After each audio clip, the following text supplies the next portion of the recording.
technological innovations in land warfare, the machine gun and rapid-fire artillery, led to the unspeakable horror of trench warfare in World War I.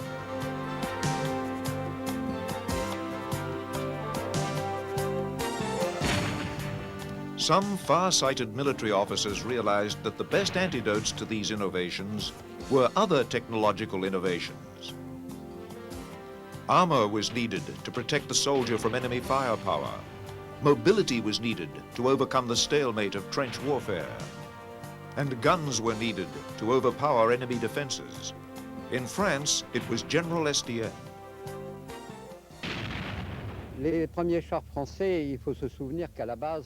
To begin with, we must remember that there was a great general, General Estienne. He founded the first tank units, called the assault artillery, with a few vehicles, some Schneider and some Saint-Chamond tanks. The Schneider was introduced for the first time on the 16th of April, 1917.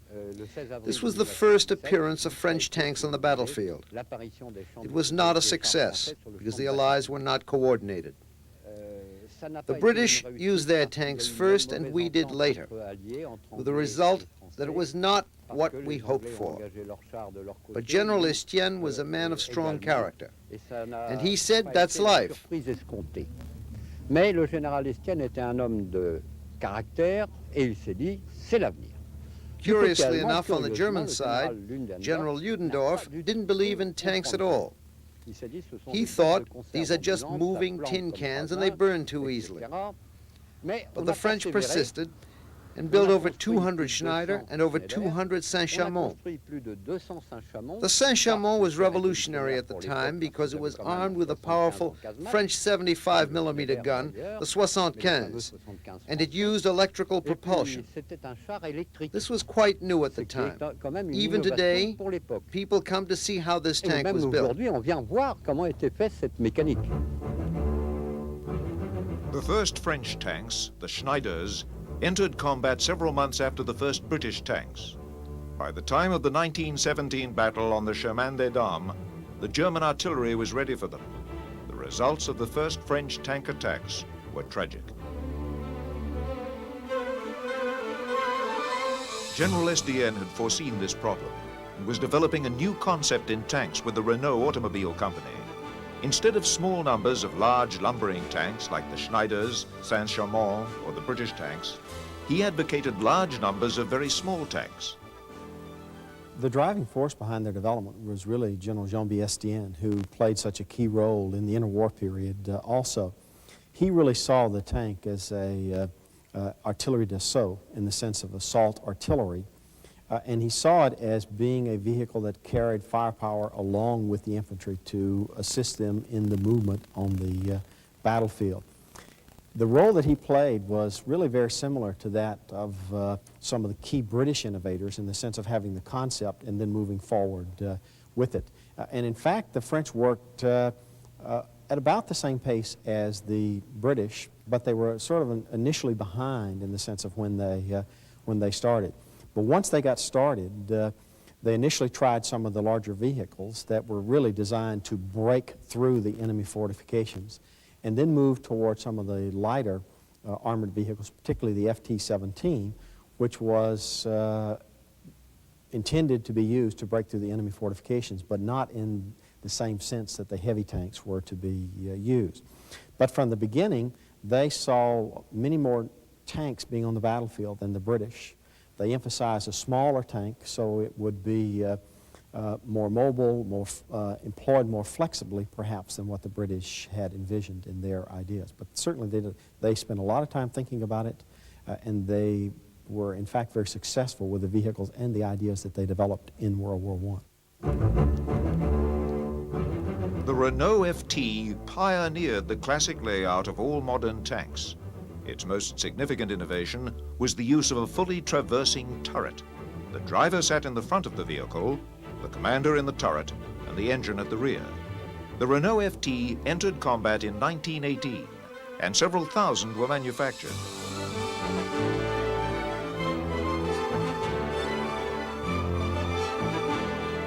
They also formed the basis for the first American tank battalions, led by a young American colonel named George S. Patton.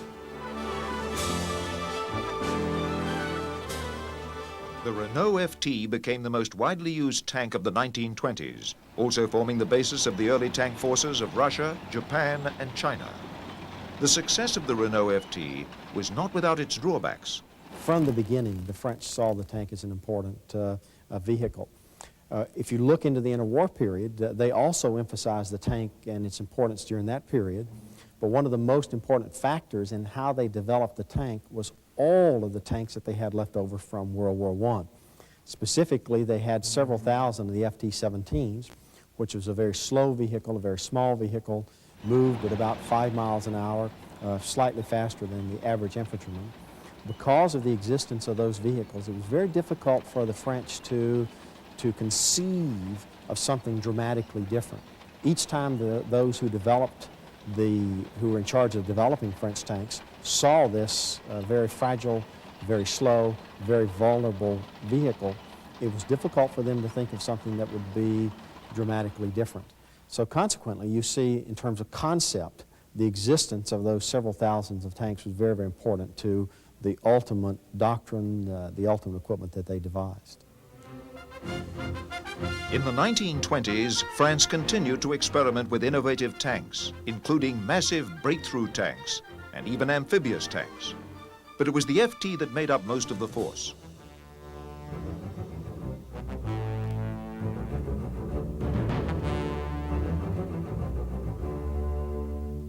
In the 1930s, the French army saw the need for two distinctly different types of tanks: a small infantry tank like the Renault FT and a larger, more powerful battle tank.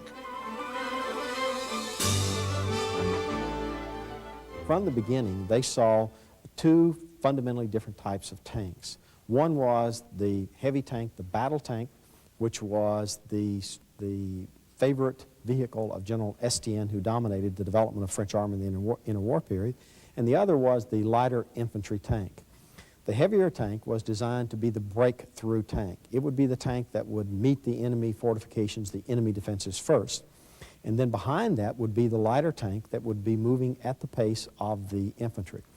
Once you start out with that concept, that pretty much rules, in the French view, what type of tank you devise. If you are devising a breakthrough tank, then what you want is something that is very heavy, something that has a lot of firepower, something that can be protected from the anti-tank defenses of the infantry. In that case, the Char B1B and the Char B1 fit that perfectly, because that tank had heavy armament, anywhere from 50 to 60 millimeters of protection on the front slope. It had a very heavy main gun. It had a number of machine guns that could all be used in concert with one another to suppress enemy fire, break through the enemy fortifications, and open the hole that could then be penetrated with the light infantry tanks and the infantry itself. The Char B battle tank was the most powerful tank of the 1930s. It was armed with an impressive array of weapons: a 75mm gun mounted on the front hull and a 47mm anti-tank gun mounted in the turret. C'est certain que le char B1 bis a été le char lourd de l'armée française. In 1935, the Char B1 became the heavy tank of the French army. It was first used in 1940. As with any other equipment, there were strong points and weak points. Its main asset was its weapons. As you can see, there was a 47mm gun mounted in the turret, and of course, a 75mm howitzer located between the tracks. Un obusier de 75 situé entre les chenilles. Il faut se souvenir pourquoi ce char et pourquoi il a été influencé par nos tacticiens. Why was this tank designed, you might ask? It's very simple. The war might be fought against the German Siegfried line. The howitzer was used to destroy hardened targets on the battlefield, to demolish steel obstacles, dragon's teeth, and pillboxes. It could also be used for indirect fire, since often the normal artillery wasn't there. The light infantry tanks followed the same basic pattern as the Renault FT, but with thicker armor. 3 different types were built in the 1930s due to the large quantities needed to replace the old FT. These included the Renault 35, the Hotchkiss 35 and 39, and the FCM 36. Like the old FT, they were slow infantry support tanks, intended to fight enemy infantry and machine gun nests, not to fight enemy tanks. One of the finest tanks to emerge from France in this period was the Somua S-35 cavalry tank.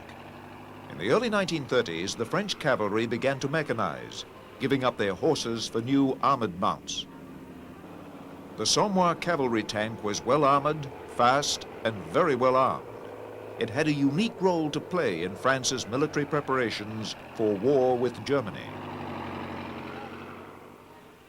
If you look at the French war plans in the interwar period, you will find that they intended to use their cavalry primarily up in the Belgian area, in the famous Gimbalou Gap. That cavalry would have to be highly mobile. It would have to have a great deal of firepower to slow down the German attacks, but it would have to be something that could be moved immediately from the area of France upward into Belgium, into the Gimbalou Gap area. So consequently, the type of tank that you use must be very mobile. It must have a gun that will defeat any German armor that you may have. It must be a tank that is very reliable. It is a tank that is immediately responsive in many, many ways. And that's exactly what the Somua S-35 became. It, in fact, was probably the best tank on the battlefield in 1940 because it was very mobile, it had good cruising range, it had highly effective weapons, and it had very good armor protection.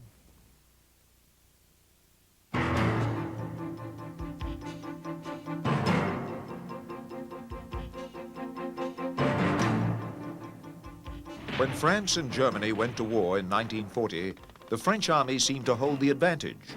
France had more tanks, and their technological qualities were much superior. Better armor, better guns. But France was defeated in a campaign that shocked the world. The French weakness was doctrine, not technology. The German army developed a method of mobile warfare, sometimes called blitzkrieg, which made best use of the strong points of tanks. The French doctrine, called methodical battle, could not cope with the German tactics.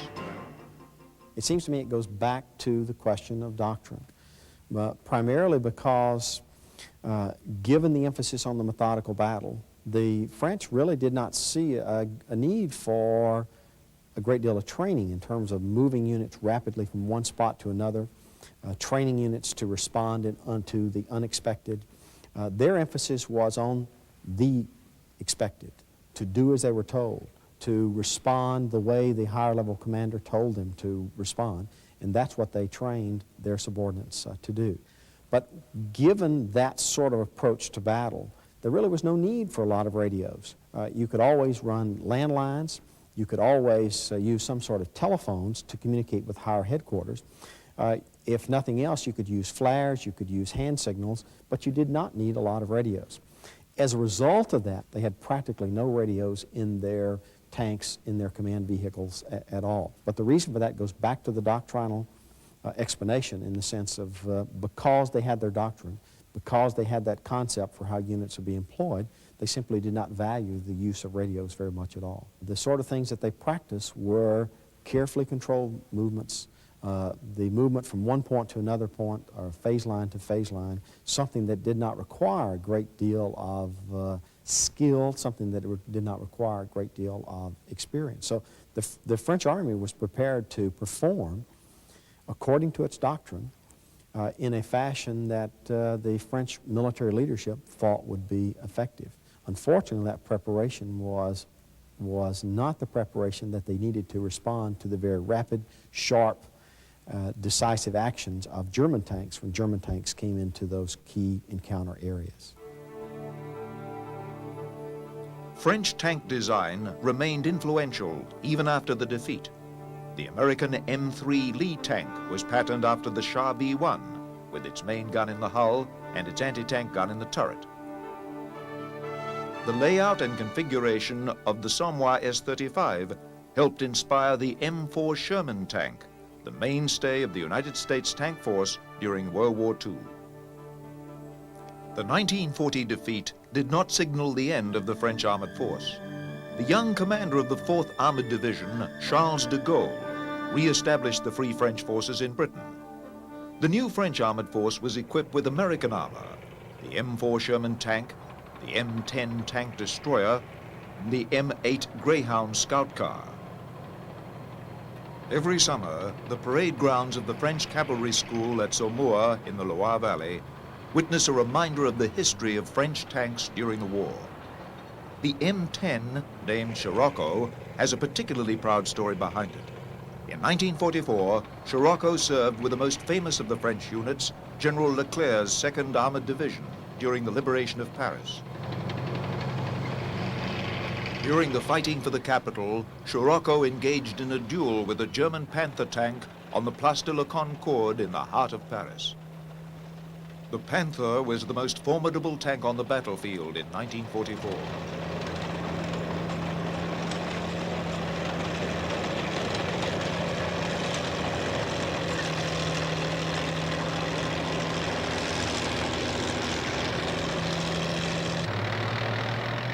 During the duel on the Place de la Concorde, Scirocco emerged victorious.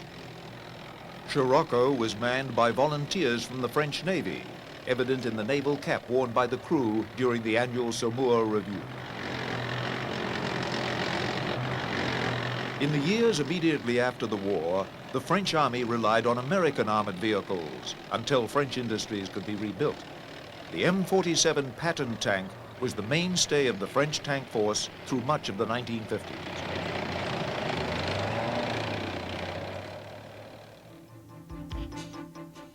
In the early 1950s, France was involved in a protracted and bloody conflict in a region of the world that would become all too familiar to Americans a decade later. France tried to re-establish colonial rule in Indochina after the war, but was resisted by the Viet Minh guerrillas. The war in Indochina was not well suited to tanks. But the French forces used tanks to patrol roads and support the infantry. Probably the most famous use of tanks took place in the final months of the war, when 4 of these M24 Chaffee tanks were airlifted into the besieged garrison of Dien Bien Phu in a last-ditch effort to save the situation. The hopeless struggle at Dien Bien Phu marked an unhappy climax to the French role in Indochina.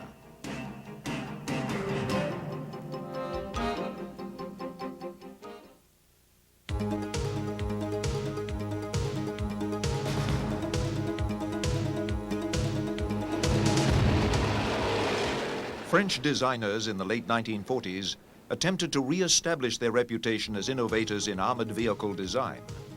One of the most successful designs in armored cars during the period was the Panhard EBR. The Panhard design was begun in 1940, interrupted by the war, and restarted after 1945. The EBR was designed for scouting, not for fighting. It had a driver facing both directions. When it located an enemy force, the controls were switched from one driver to the other, allowing the EBR to withdraw and report on its discoveries. The wheels in the center of the vehicle could be lowered when traversing soft ground to give the EBR additional traction. Wheeled armored vehicle design became a hallmark of post-war French armored vehicle development. Many French wheeled armored vehicles followed the EBR. Their success was marked by their widespread export around the world, to the Mideast, Africa, Asia, and South America.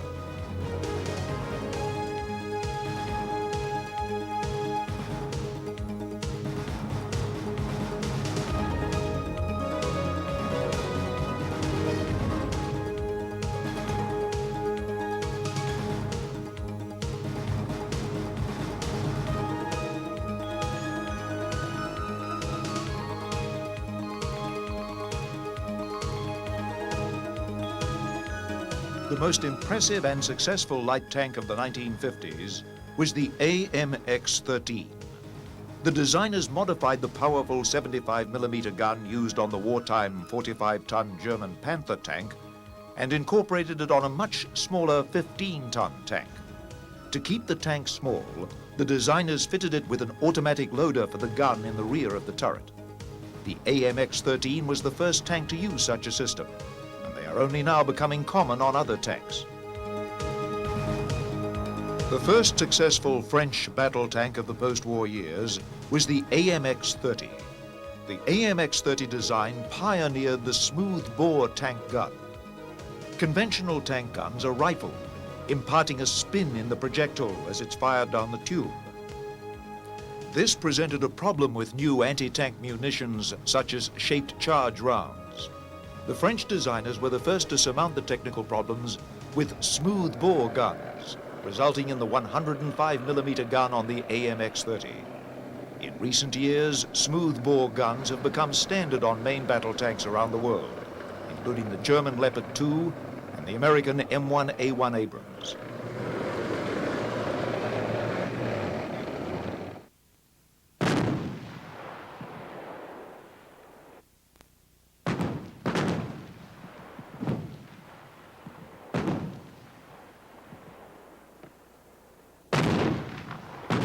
The AMX-30 still serves with the French tank force in the improved AMX-30B2 version. The AMX-30B2 incorporates many new features, including a highly effective thermal imaging night sight. The AMX-30B2 thermal sight allows the gunner to rapidly locate enemy tanks in complete darkness, or even when the target is obscured by smoke. Here we see what the tank gunner in the AMX-30B2 sees when he engages targets at night.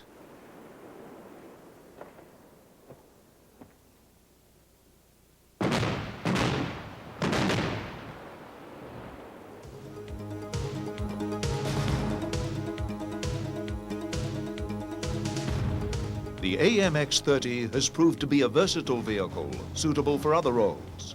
A self-propelled artillery version has been built on the chassis, called the GCT 155mm.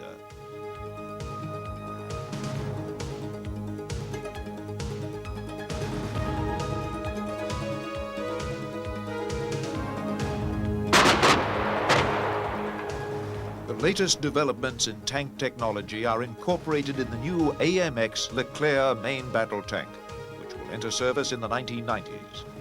The Leclerc comes nearly a decade after its nearest counterparts, the American M1 Abrams and the German Leopard 2.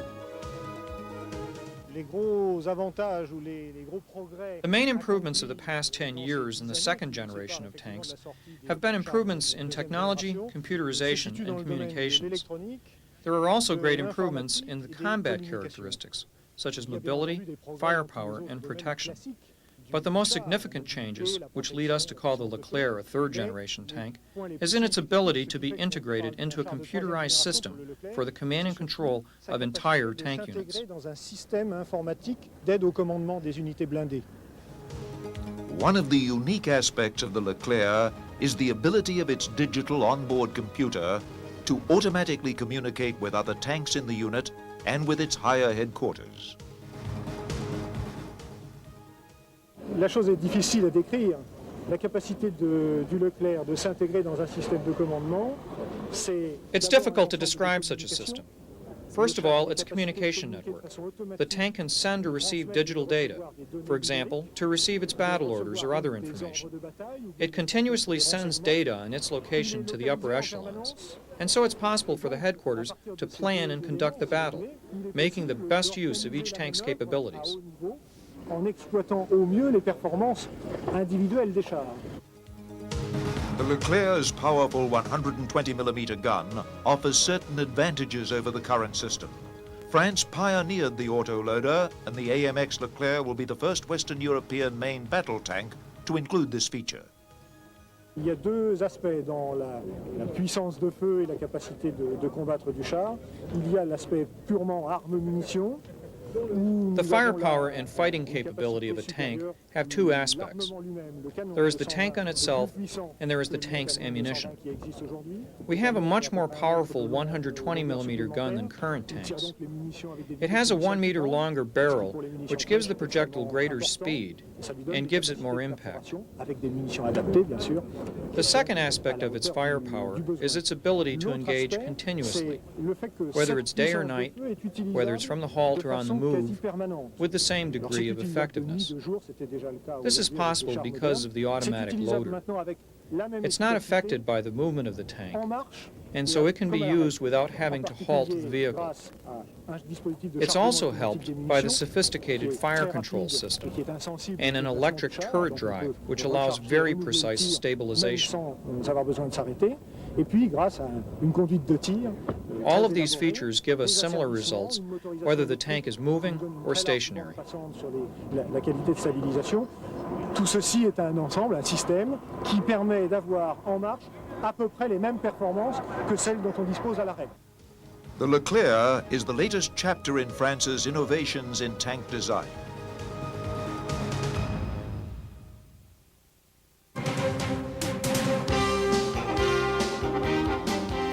During the Gulf crisis of 1991, the AMX-30 figured prominently in the fighting. The AMX-30 formed the basis of many tank units in the Gulf, including Saudi Arabian and Qatari tank units. During the January Iraqi offensive against the Saudi town of Kafji, Qatari units played a critical role in repulsing their attacks. The rapid and bloody riposte of this attack was the last offensive action by the Iraqi forces during the war.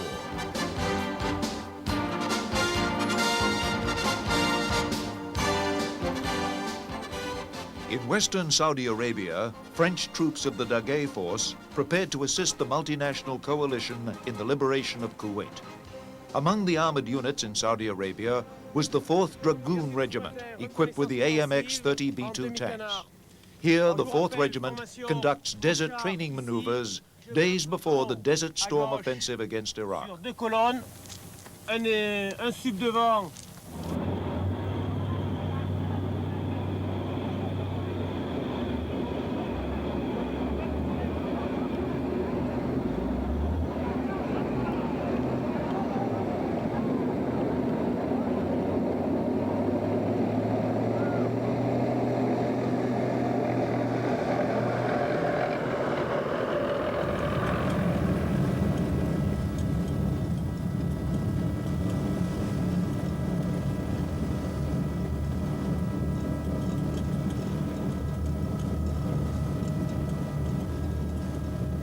The French role in the Desert Storm offensive was to serve as the left flank of the multinational forces, rapidly sweeping north into Iraq. The French forces protected other coalition units from Iraqi units located further to the north and west. The French objective was to capture the key airfields, such as As-Salman, and the eventual blocking of Iraqi routes of escape. The French mission was entirely successful. The 4th Regiment encountered Iraqi tank units on the outskirts of As-Salman Air Base, and a short but violent battle ensued.